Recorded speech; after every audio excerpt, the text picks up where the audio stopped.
warahmatullahi wabarakatuh. Shalom, Om Swastiastu. Namo Buddhaya, Salam kebajikan. dan salam multikultur. Perkenalkan, nama saya Aureliana Sweber Syarani dengan NIM 13 12 300 267 dan teman saya. Putri Anastasia dengan NIM 13 12 300 264. Nama saya Selvi Putri Darmayanti dengan NIM 1312 300 242 dengan teman saya. Amanda Budi Kalista dengan NIM 13 12 300 259. Di sini kami akan membahas tentang sejarah latar belakang dari sesi bebek lumpuh. Dan di sini kami akan membahas tentang sejak Prabowo diangkat jadi presiden, apakah ada hubungannya dengan sesi bebek lumpuh? Berikut liputannya. Di sini saya akan menjelaskan. Dalam politik bebek lumpuh, bahasa Inggrisnya lame duck atau politikus yang segera pergi, atau bahasa Inggrisnya outgoing politician, adalah seorang pejabat terpilih yang penerusnya telah terpilih atau akan menggantikannya. Seorang politikus yang segera pergi seringkali dipandang kurang berpengaruh dengan politikus lainnya karena waktu terbatas. Mereka meninggalkan jabatan, sehingga bebek lumpuh bebas untuk membuat keputusan untuk menjalankan kekuasaan standar dengan kekhawatiran kecil dari konsekuensinya, seperti mengeluarkan perintah eksekutif, gerasi atau fatwa kontroversial lainnya. Politikus bebek lumpuh dihasilkan dari batas masa jabatan, pensiun yang direncanakan atau kekalahan pemilu, dan secara khusus dikenal saat sistem politik yang dibentuk menunda antara pengumuman hasil dan pengambilan jabatan oleh para pemenang pemilu. Bahkan di tingkat lokal, para politikus yang tak terpilih kembali dapat kehilangan kredibilitas dan pengaruh. Proyek-proyek yang belum rampung dapat gagal di tengah jalan akibat pelucutan pengaruh mereka.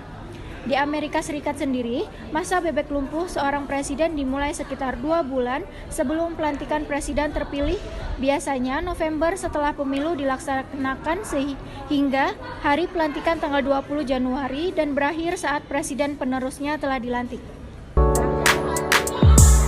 Istilah bebek lumpuh itu sendiri merupakan terjemahan dari istilah politik dalam khazanah bahasa Inggris yakni lame duck. Istilah ini merujuk pada kondisi pemimpin yang tidak lagi punya pengaruh kuat karena penggantinya di masa mendatang sudah ada. Dalam American Dictionary, lame duck atau bebek lumpuh adalah seseorang yang masih punya waktu untuk mengemban jabatannya selaku orang yang terpilih secara sah meski ia tidak lagi ikut pemilihan nantinya. Dengan demikian, orang tersebut menjadi tidak punya kekuasaan yang nyata. Dilansir dalam BBC, lame duck presiden atau presiden bebek lumpuh dalam istilah pemilu Amerika Serikat adalah presiden yang hendak meninggalkan jabatannya atau demisioner yang penggantinya telah dipilih. Jika incumbent kalah, maka ada 2 bulan periode antara pemenang pemilu dan pelantikan si pemenang. Presiden yang sedang menjabat menjadi kurang berkuasa lagi karena semua penjabat tahu bahwa presiden tersebut tidak akan lama lagi menjabat. Istilah di Kongres Amerika Serikat yaitu istilah bebek lumpuh digunakan tanpa terdeteksi tertentu kecuali sebagai sekadar istilah untuk menyebut sesi tertentu.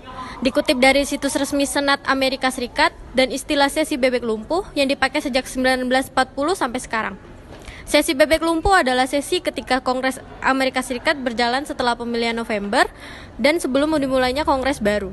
Sebelum adopsi amandemen ke-20 Konstitusi tahun 1933, Kongres baru diadakan pada Desember tahun ganjil yang memungkinkan Kongres periode sebelumnya bertemu dan mengesahkan undang-undang selama lebih dari setahun. Namun setelah amandemen 1933, aturan berubah, yaitu tanggal diadakannya Kongres baru menjadi 3 Januari tahun ganjil, mempersingkat waktu antara pemilihan dan awal Kongres berikutnya menjadi hanya 2 bulan. Sejak saat itu, Kongres telah bertemu dalam sesi lumpuh untuk menyelesaikan urusan yang mendesak atau belum selesai.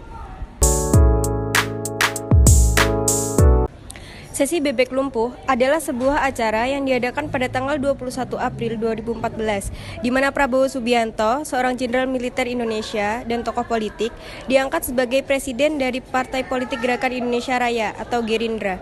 Acara ini menimbulkan kontroversi karena beberapa orang menganggap bahwa acara tersebut tidak transparan dan bahwa Prabowo tidak memiliki kualifikasi yang diperlukan untuk menjadi presiden.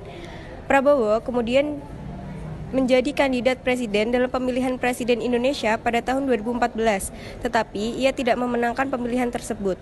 Meskipun Prabowo tidak secara langsung terkait dengan sesi bebek lumpuh, secara tersebut menunjukkan peran Prabowo dalam politik Indonesia dan menyoroti kontroversi yang terkait dengan keterlibatannya dalam politik.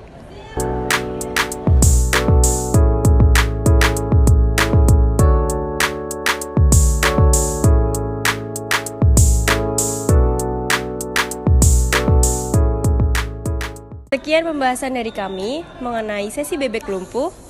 Kurang lebihnya mohon maaf jika ada kesalahan dalam kata maupun ucapan. Terima kasih dan kami akhiri. Wassalamualaikum warahmatullahi wabarakatuh.